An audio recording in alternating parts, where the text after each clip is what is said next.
Welcome to another episode of the Michael Yardney podcast.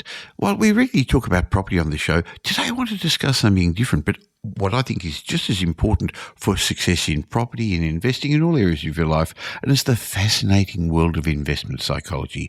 And I'm going to be having a chat with my good friend, Louise Bedford. Now, if you've been following my podcasts or blogs for a while, you'd know that I believe the psychology of success is critical.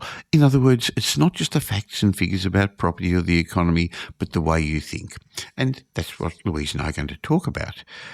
By the way, it's not metaphysical or rah-rah stuff. This is real-world information, because if you're not familiar with Louise, she's a leading expert in behavioural finance, a best-selling author, educator, and an expert in trading psychology. And I want to explore some of the themes from her latest book, Investment Psychology Secrets. And we're going to uncover some essential mental strategies that investors need to succeed in today's, well, let's call them interesting markets. We're also going to delve into some unique analogies Louise is going to use to illustrate some key concepts, such as comparing the challenges of investing to dealing with tarantulas.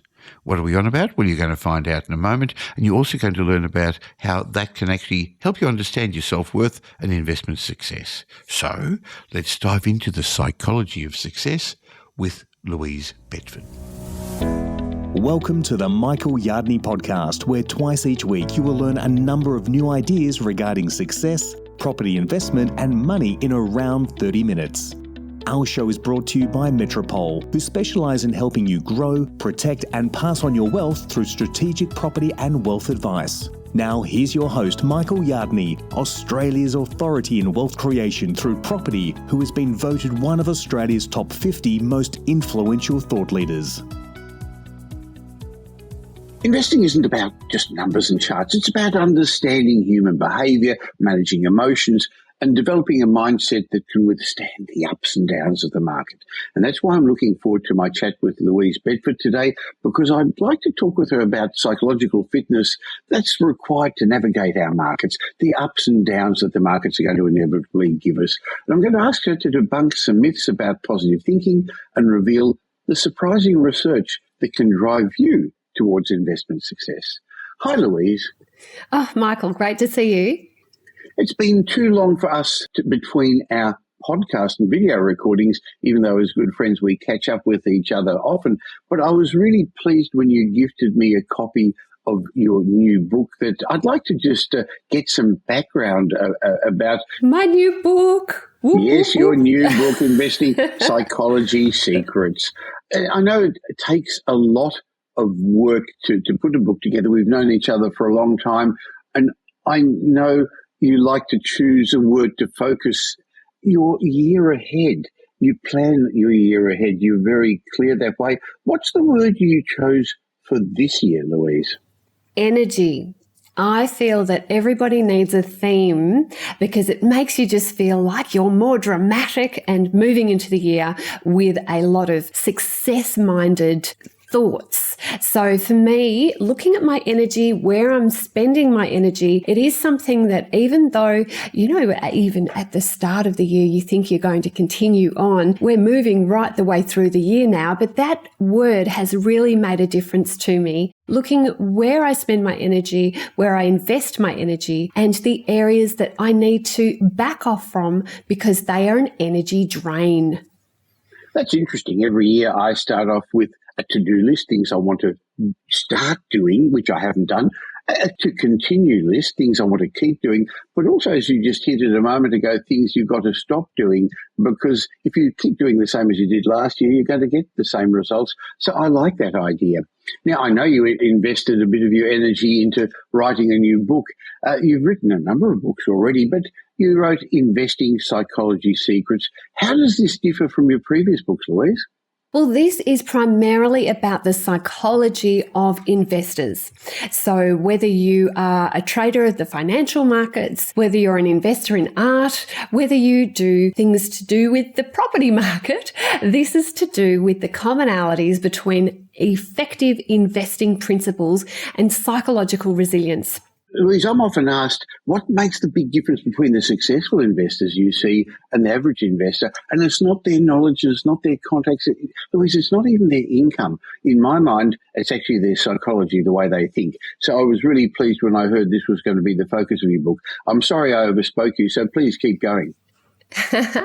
This is the thing, Michael. You and I have been friends for such a long time, and most of the time we're just vying to get the information out, aren't we? So Yes. Psychological fitness, I think, is the key. So being able to be malleable with our views, but also making sure that we're in line with our values and having a robust plan so that whatever industry we decide to invest in, that we are actually following something that we know works. So that fitness, I think, is quite a nice metaphor for the way that we need to treat our own investments.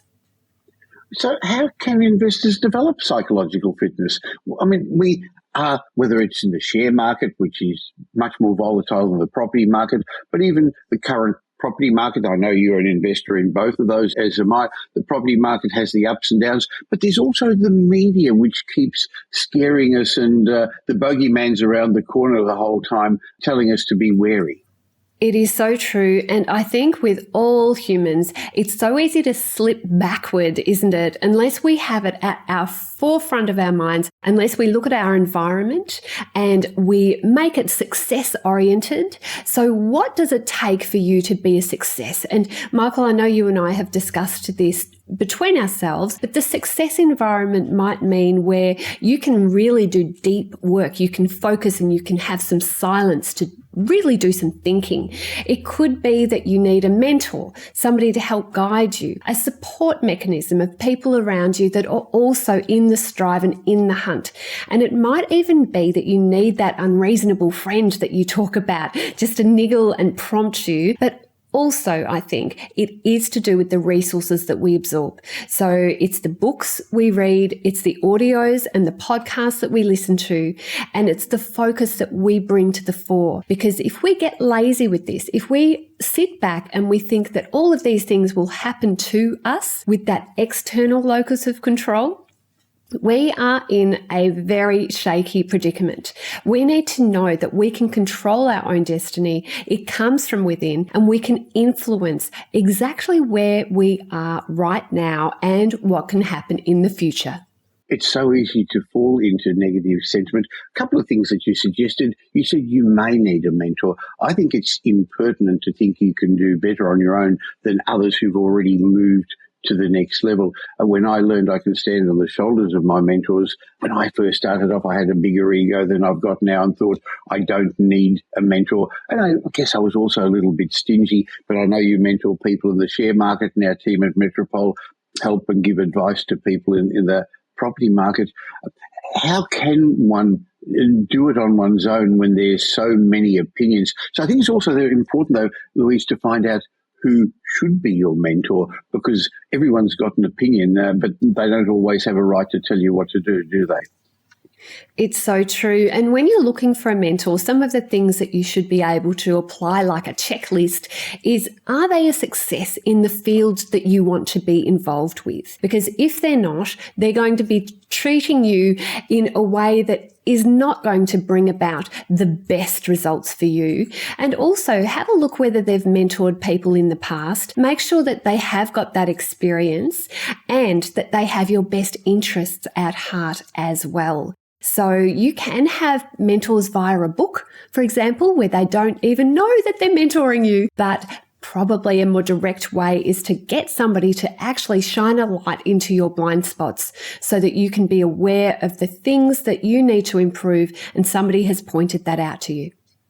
Now, I remember reading many years ago the comedian Barney Hackett, I'm not sure if he's still alive, said, don't take advice on how to be a comedian, how to be an actor from somebody who hasn't walked the last, well, I think he said 10 feet, that's probably 3 meters. And what he really meant is everyone had great advice for him as a comedian, but they never walked that last little bit to get on stage and stand in front of an audience and feel the knot in your tummy, and how good it is when people laughed with him and how bad it felt when they didn't. So it's much the same in property and in share trading and in everything else. Make sure your mentor has actually done it. And I think the other thing to understand is make sure they're playing the same game as you. Because at the moment, there are a lot of people in the property market talking about commercial property or other things, but that may not be your game. You may not be at that level. I guess it's much the same with the share market and trading, Louise. Yes, absolutely. I think with anything that you apply yourself to, it's so important to know that things seem to be so simple in the beginning, and then you realize once you start to get into it, it's actually more complicated than you first think. There's a saying in the share market, there are no old, bold traders, because once you've hung around the markets for a while, it strips that ego out of you. And if you're not prepared to take advice and to really absorb some of the principles of success, then you're not going to be able to go the distance. No. Now, in your book, you actually draw an interesting analogy between tarantulas, self-worth, and investing success. Can you share what all this means, how you drew this connection? Yes. Look, there's an interesting study. I love my studies, Michael. This is the thing when I've studied university psychology for 4 years and then I come out and I play with members of my mentor program like they're actually my test subjects. So I do enjoy reading studies and working out how to get the best out of my traders. There was a study, and I'm pretty sure we can all connect the dots on this one, where they took people who were arachnophobes. They were terrified of spiders, and they put them into a situation with a certain amount of duress, put a spider on the table, and they measured how far the spider was from the person, and they also measured the self-worth of that test subject. Now, the people with the highest amount of self-worth measured the spider in their mind as further away than reality suggested. So let's think about how we can apply this as investors. If we want to have a realistic view of our threats, of the things that can go wrong, of the specifics that can trip us up, either in the financial markets or the property markets, we need to work as hard on our self-worth, as hard on ourselves as we do our own business plan. So I think it's just fascinating to see that there are so many things that we can control, and one of them is our mindset. Things can be going haywire out there. I mean, always there's things going in the environment that you cannot control, but the thing that you can control is how you feel about yourself, how much work you're putting in, and the aspects that really encourage that growth mindset. Well, your thoughts lead to your feelings lead to your actions lead to your results. So the outside world really is a reflection of your inner world. And so therefore your self-worth, your self-talk, you mentioned a moment is important, but a moment ago you also mentioned the concept of an internal locus of control and an external locus of control. I've just found there's too many people out there blaming others. There's always reasons, there's excuses, there's the government or the education or the system. But those who actually have more self-worth and feel they're in control, feel they're the pilot of their life, not a passenger, they're much more successful. Yes, absolutely. It is interesting with people betray themselves by their words. They call it hung by the tongue, where if you're always finding your friend is blaming their spouse, the weather, their dog, then no doubt they're going to actually be blaming you at some stage as well. And for investors, we can't afford to have that mindset. We have to realize that everything that we do is honing our elite athlete, our high performance individual. Everything that you're doing right now is going to make an impact on your future in the next 5 to 10 years. Okay, so there's all these challenges out there. What do you see as the biggest challenge at the moment in today's financial market?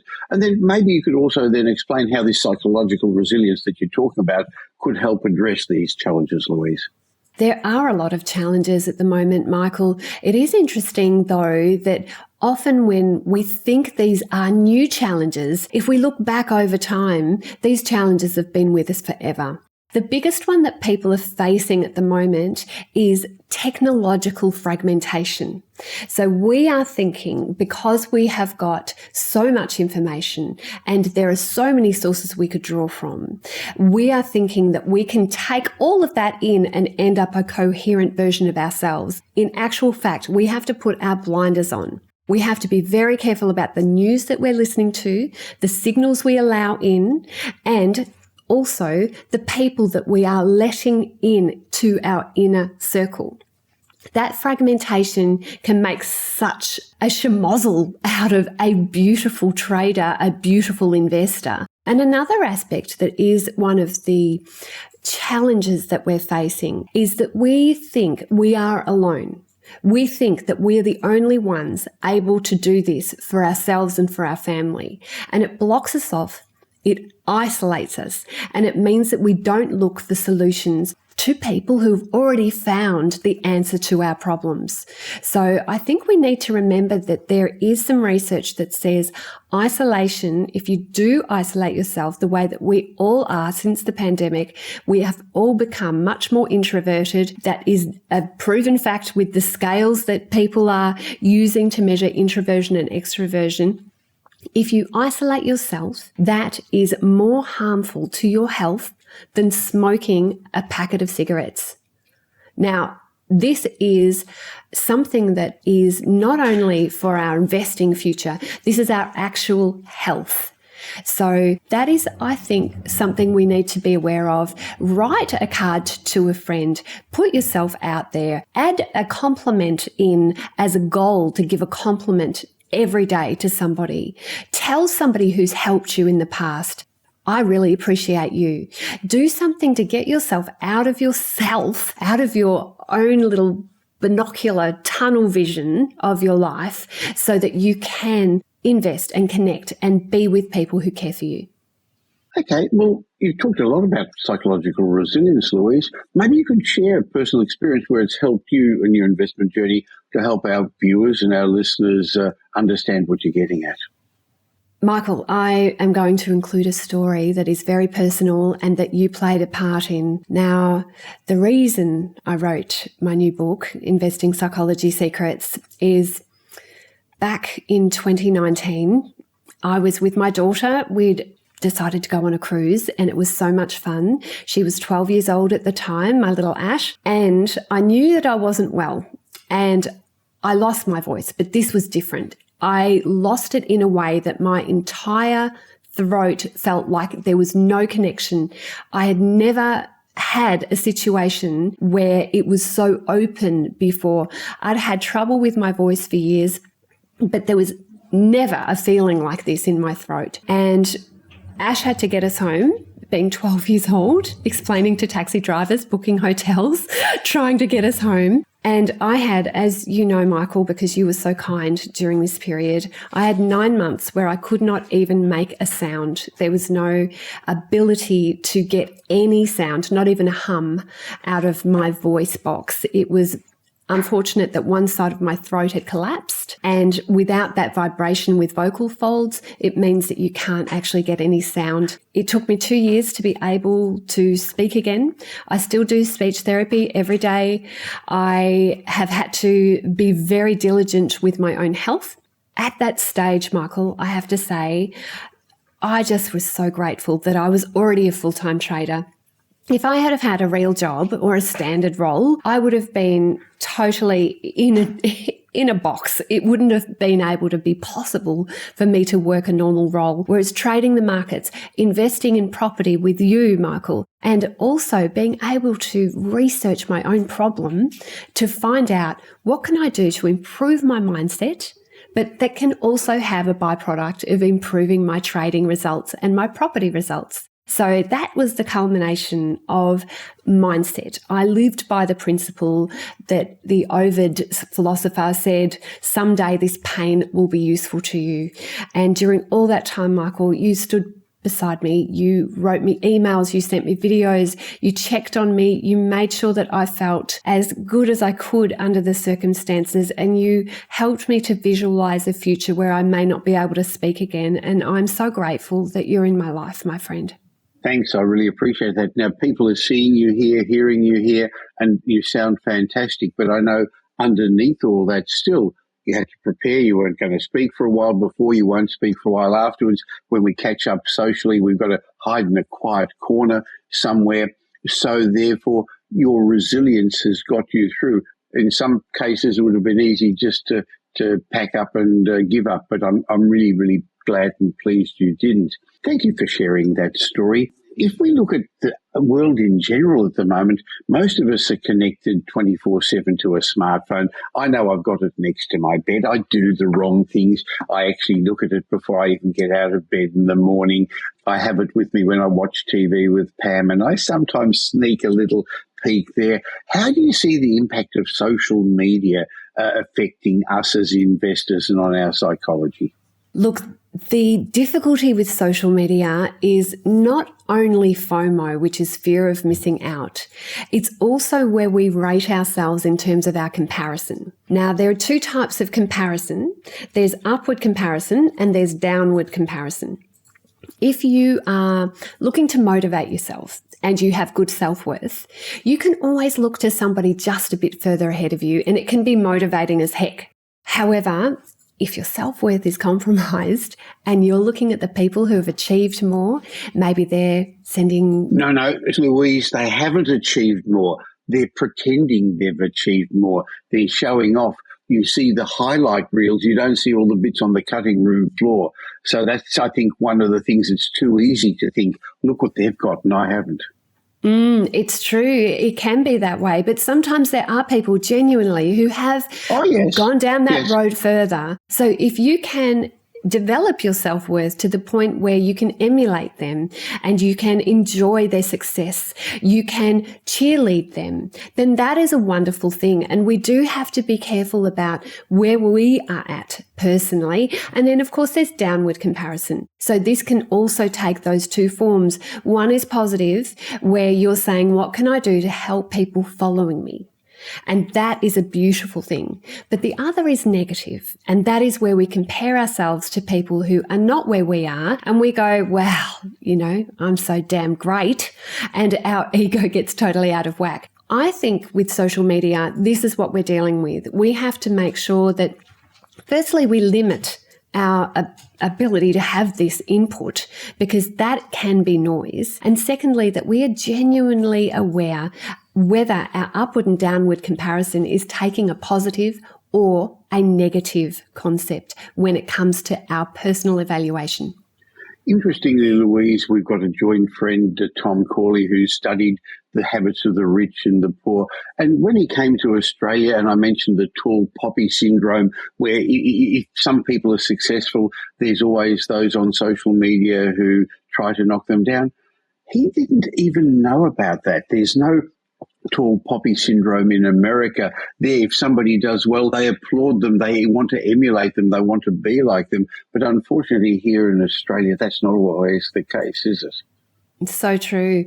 And it is unfortunate, because we have to be careful that if we are ripping people down that have achieved more, then hung by the tongue, you are going to also stop yourself and cap yourself from achievement. So we do have to be careful that we are, especially for our children's sake and our grandchildren's sake, we have to be seen to encourage and to support and to elevate rather than to rip people down. Yeah. Okay. For those new to investing, they're probably thinking about this and saying, oh, they've been in it for a long time, for decades. I don't even know where to start to build the strong psychological foundation. These people who are now considered experts, I'm talking about you and me. By the way, we started right from the beginning also, and boy, we had our share of ups and downs. But what advice would you give to somebody starting off? Allow it into your field of reference first. So by books, by audios, the fact that you are listening to this podcast, and my podcast is Talking Trading. Now, Michael, I have to say that is one of the things that you definitely helped me with. My podcast it's nearly 11 years now, and you suggested I start that podcast way back then. So that is something that I'm so pleased. It's the greatest passion project of my life, actually, talkingtrading.com.au. So I do think this is the first step where you start absorbing, you start listening to yourself. But the other thing that you can do, not only getting information from the outside in, but also working out what's going on inside you. And the easiest way to do that is with a morning journal. So I suggest people get just a blank journal that they can write in. and aim to write for 20 minutes a day. Do that regularly, ideally every single day, and you'll be amazed. It's the cheapest therapy you'll ever get. It's something I've been doing since I was 21 years old. So I've got in the bookshelf behind me so many different journals that have really helped clarify my thoughts and brought out issues before they became a volcano. Much rather deal with it while it's manageable instead of when it escalates. So I think that is probably one of the easiest ways to get started with this. Now, some people are going to think, oh, that's rah-rah metaphysical stuff.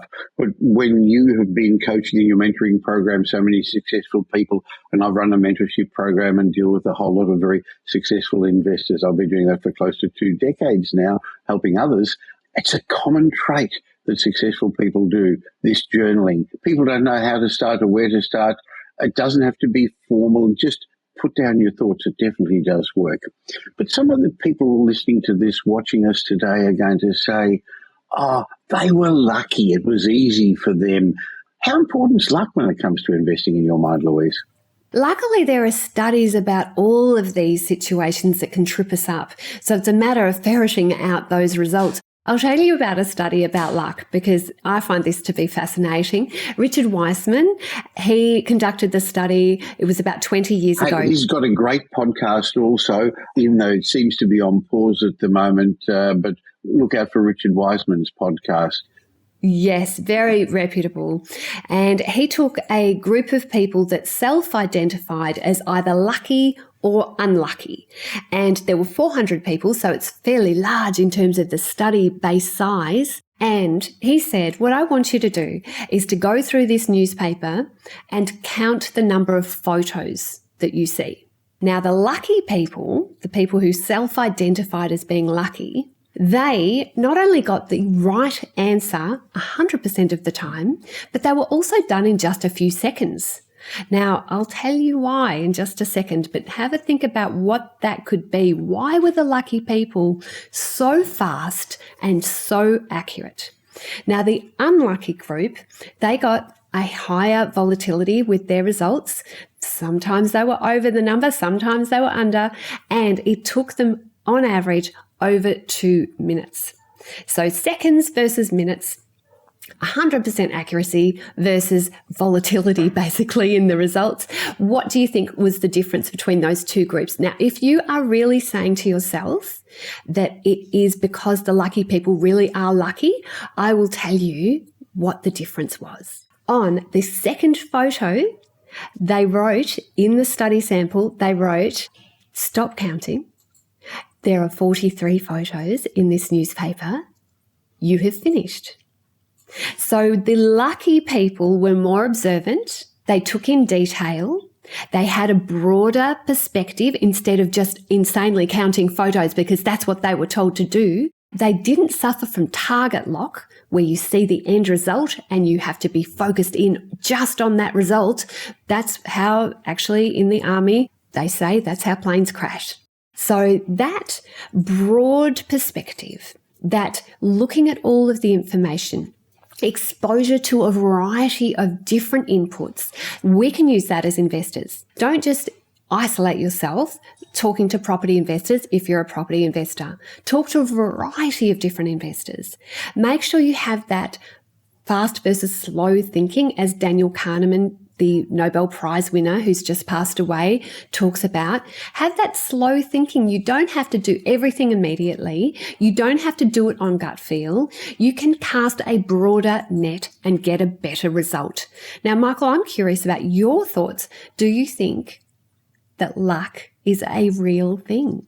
Yes, it is. I believe it is. And I think most successful people I've come across believe their success is related to luck, but they also believe that they've created their own luck, and they've done it in a number of ways. They've pursued a dream, they've had a goal, they know where they want to go, and so that they're the right person at the right circumstances when things happen. They forge habits around their dreams, and they know that if they do the right things and stop doing the wrong things, they're more likely to be successful. They build relationships with the right people, success-minded people people who can also open doors for them. They keep learning things. They're voracious learners, and so therefore they've got the right information. They actually educate themselves, but they're also prepared to take risks. They find a mentor, like we've said before. So I think people put themselves in the situation of being lucky. They create their own luck. Now, occasionally dumb luck happens, but I've actually never in my adult life bought a attached lotto ticket, but somebody recently lucked out and got $160 million from a lotto ticket. That sort of luck's unlikely to happen to you. You're more likely to be struck by lightning. But why not put yourself in the position where you can become lucky and then be the right person to recognize it and then take action? That's the other thing. And I have found with my traders that come out of my mentor program into a bull market where they get that instant lift and money flows into their account, it sounds like it would be ideal, wouldn't it? It does sound fantastic. You get instant results. The difficulty is if you track their performance over time, they are actually the ones that quit, because what happens is as soon as they get a downturn, they weren't expecting that. They weren't prepared for that. And they tend to throw a bit of a hissy fit and a tantrum, and they say, no, I don't want to do this anymore. So that to me is a sign of where resilience can kick in. Know that this investing journey is not going to be smooth sailing. There will be a time where you are going to be forced to have a day of reckoning. Are you going to continue?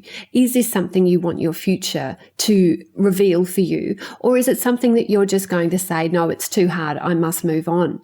So that as an extreme result, if we don't build our psychological fitness and if we don't take advantage of the resources available to us, then that is a threat. That is something that can happen.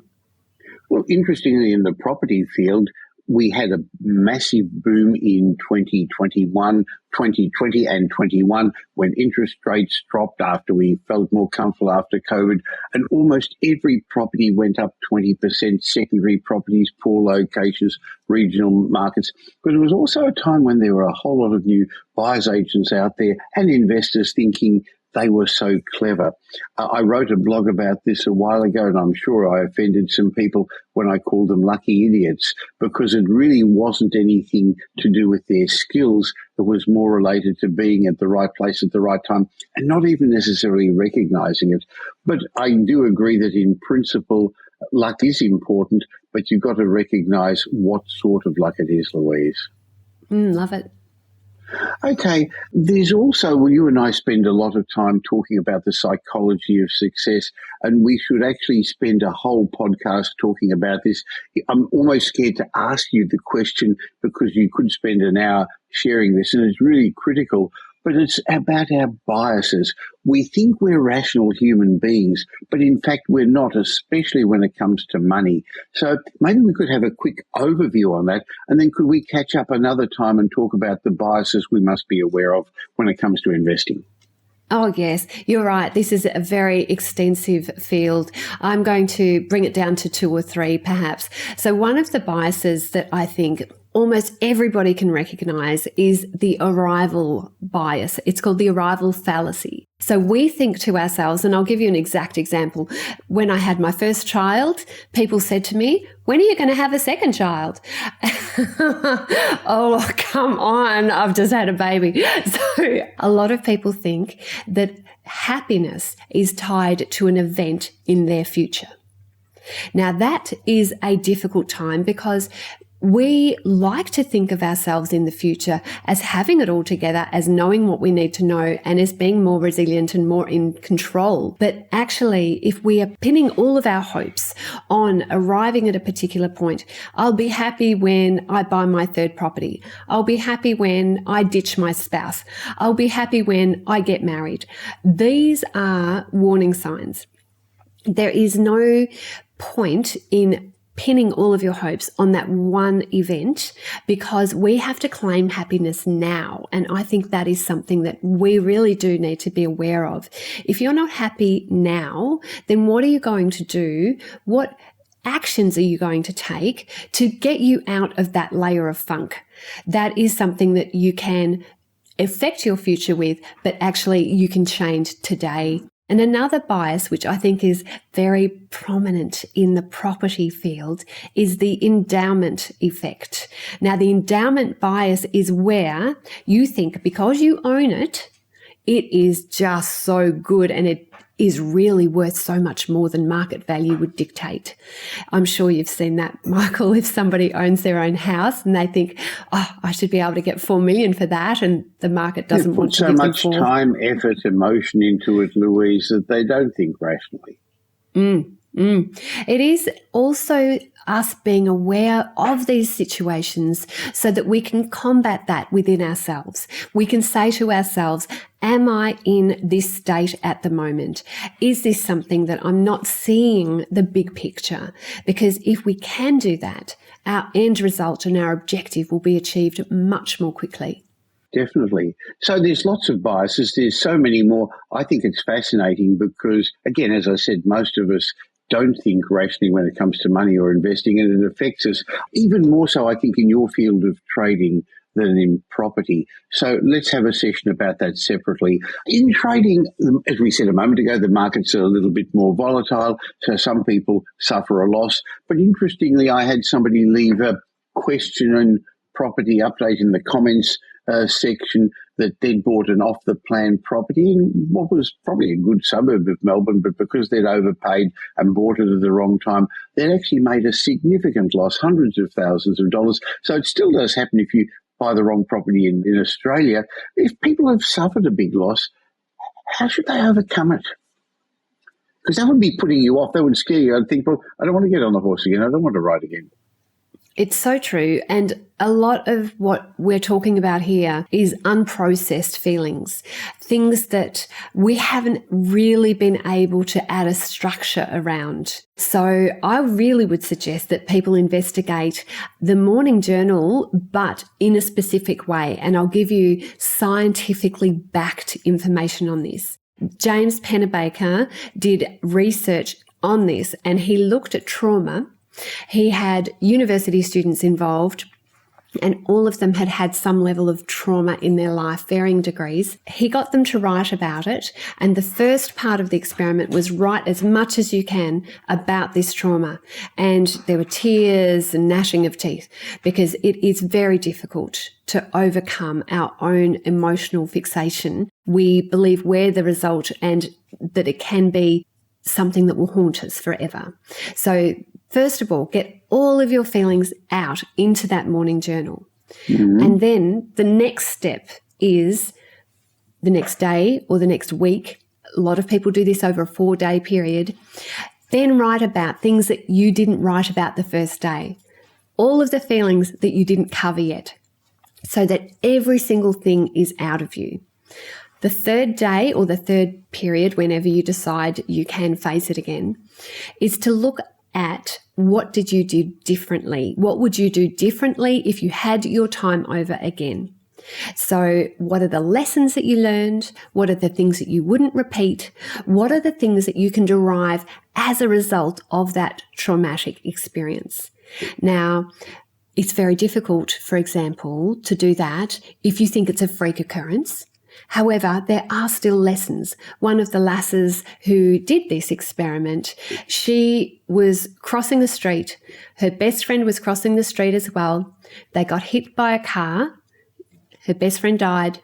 She managed to get through with 6 months in hospital, and she couldn't find one thing she'd do differently until she was confronted with this again and again.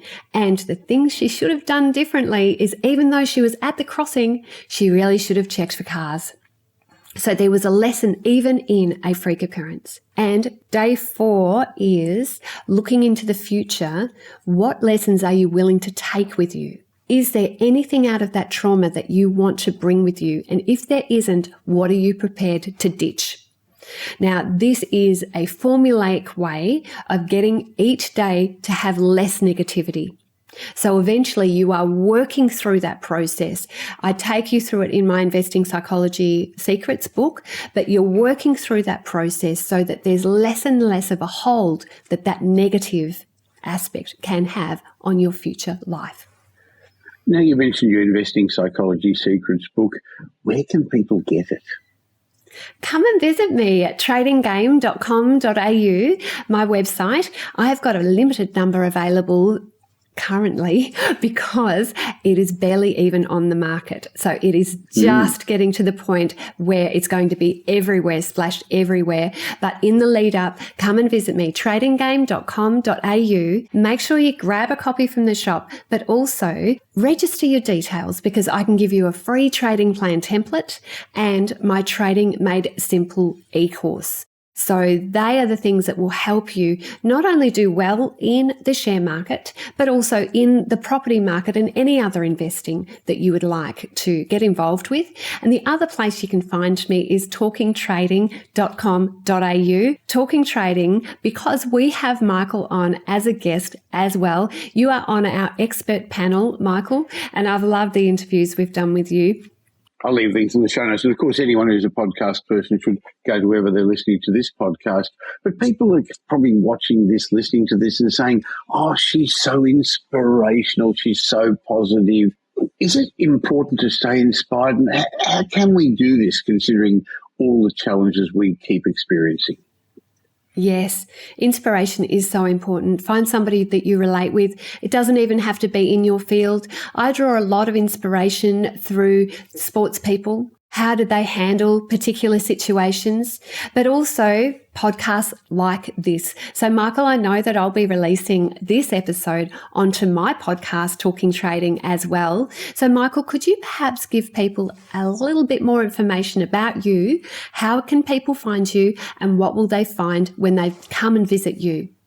Well, a lot of people think I know a little bit about property. I know you and your husband, Chris, little bit, know about this. I've actually, let me boast for one sec. A couple of years ago, I was voted one of Australia's top 50 most influential thought leaders. And there were only two people in the property real estate area, Mark Burris and myself. And I'm not putting myself up with his level at all. But my podcast, the Michael Yardney podcast, has had over 6 million downloads now. So if people are interested in podcasts, they can find it wherever they're listening to this.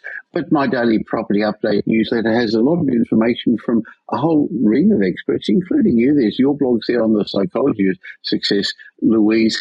And so if people want to create wealth, we actually don't sell property, but we give strategic property and wealth advice and help our clients outperform the markets safely by putting a plan together and then helping them implement that plan, Louise.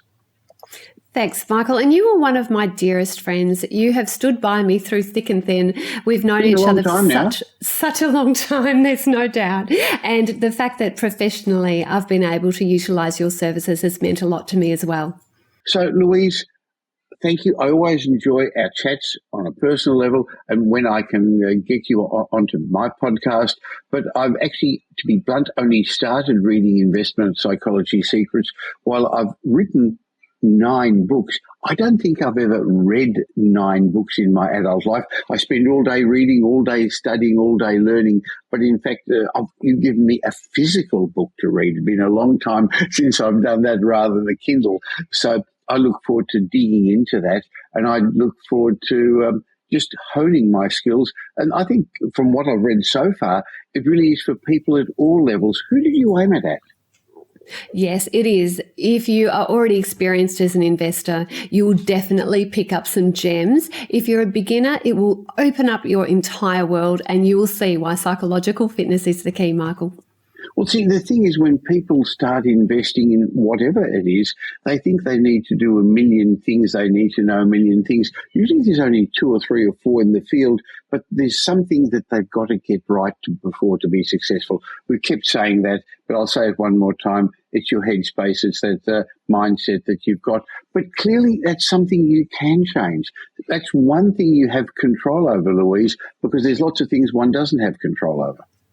It's so true. And one thing you do have control over for everybody listening is that you can refer a friend to this podcast. It is the best way for us to grow. Good people know good people. So refer a friend, and we would also love a wonderful review on whatever platform you're listening to this on. Thank you for giving us the plug, Louise. Look forward to catching up with you again real soon. Thanks, Michael.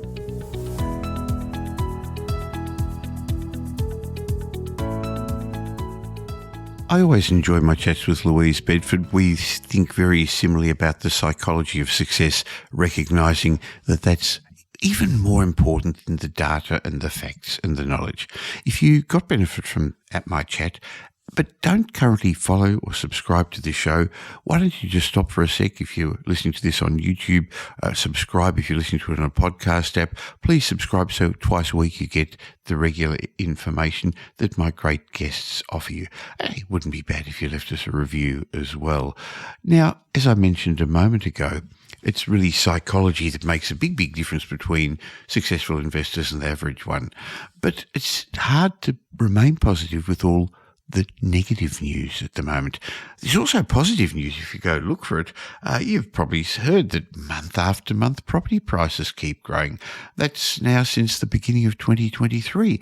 Having said that, the negative news often overtakes that, but there's no doubt that we're going to have economic, political, financial challenges. The world keeps throwing that at us, and that's worrying many home buyers and property investors. But as you heard Louise and me say, it's the ones who have got a positive attitude and a resilience that are going to go ahead. You see, I'm seeing many strategic investors, they're not worried about where interest rates or the economy is going to be in 3 months or 6 months' time. They're encouraged by where the property markets are going to be in 5 years' time or 10 years' time. So if you're interested in getting into property investment or a new home, before FOMO drives the herd back into the market when the cycle moves on and sentiment changes, why not have a chat with my team at Metropole? Have an obligation-free consultation with one of our wealth strategists. We're much more than just another buyer's agent. We help our clients safely create intergenerational wealth through property. And we're big enough to tip the scales in your favour, but we're small enough to care. So we'll help you plan to become the person you plan to become so that you don't make emotional decisions, so that the psychology is on the positive side, and then we'll help you execute that plan through our advisory or buyer's agency services. So go to metropole.com.au and organise an obligation-free chat with our team. Now here's Michael's mindset message. Remember, a change in your thinking will lead to a change in your life. Have you noticed there are two types of people in this world? Those who hate the success of others and those who let the success of others fuel them towards their own greatness. Now, unfortunately, I found that most people fall into this first group. They don't like other people's successes. I guess that's why we call things the tall poppy syndrome, which is interestingly an Australian phenomenon. They don't see it overseas. They don't see it in the United States. So here's my free tip for you. Be in the second group. Be in that group of people who let the success of others fuel you to even higher greatness yourself. That's the way the rich think, while the poor revel in the failure of others. Some people look at other successes and failures as a way of validating their own greatness. They pick apart the reason why certain people achieve things, or they relish in a moment when others fail. Now, both of those paths lead to mediocrity. It's easy to spot those type of folks because they use words like luck. This is an ugly truth in life. There's a long list of people who'd rather complain than actually do something about it. And as for luck, I've always thought that hard work creates good luck. So take a quick assessment on how you respond to the success of others. Does it discourage you? Do you envy them? Don't allow yourself to be brought down by those hopeless emotions. Instead, allow other people's success to fuel your own fire. Let it allow you to achieve your own levels of greatness. If somebody else can do it, you can do it too. So today, pick out someone who's doing a great job, great work, compliment them for it. Muster up your sincerest praise and generously pour it out on somebody else. And the sooner you're able to recognize and praise greatness, the better chance you're going to have of replicating it. And when you succeed, know that some people will hate you for it. When you fail, some people are going to cheer. In fact, there's not a successful person out there who isn't in some way hated for their success. But the truly successful folks are the ones who can build something remarkable with the insults that are hurled their way. Have a think about that. That's the way to live your life revel in other people's successes, and allow them to propel you to your own greatness.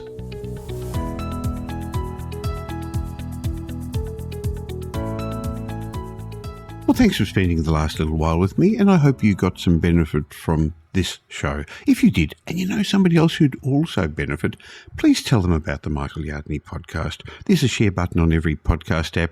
On Apple Podcasts, there's 3 little buttons down the bottom. Press it and share it, or just tell them about the Michael Yardney podcast. I hope you're going to be doing them a favour, and you'll definitely be doing me a favour and helping me in my quest to make as many people as possible financially literate. Now, there's ways of catching up with me between these shows. Just look for Michael Yardney on social media, or why not join my private Facebook group? Go to Facebook and look for the Property Update Facebook group. And I have a way of saying thank you to you for subscribing to this podcast. Go to podcastbonus.com.au. There'll be a link in the show notes, podcastbonus.com.au, where you can get a bunch of ebooks and reports. My way of saying thank you. And when you've got time, why not listen to some of the old podcasts? There's individual lessons in each of those that I think would be helpful for you. I'll be back again real soon. In the meantime, have a great week. Make it a great week. Thanks for listening to this episode of the Michael Yardney podcast, which was brought to you by Metropole, who help their clients grow, protect, and pass on their wealth through strategic property and wealth advice. If you like what you heard and don't already subscribe, you'll find us on iTunes or on your favourite Android app as the Michael Yardney podcast. Watch out for our next show, which comes to you twice a week, and you'll learn some new ideas about property investment, success, and money in around 30 minutes.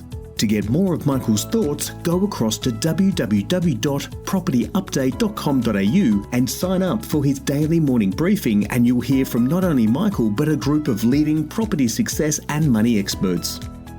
And just a reminder that the information you heard in this show today is general educational advice and not specific investment advice, as we don't know your personal circumstances. If you're looking for specific advice, why not ask the team at Metropole to help you?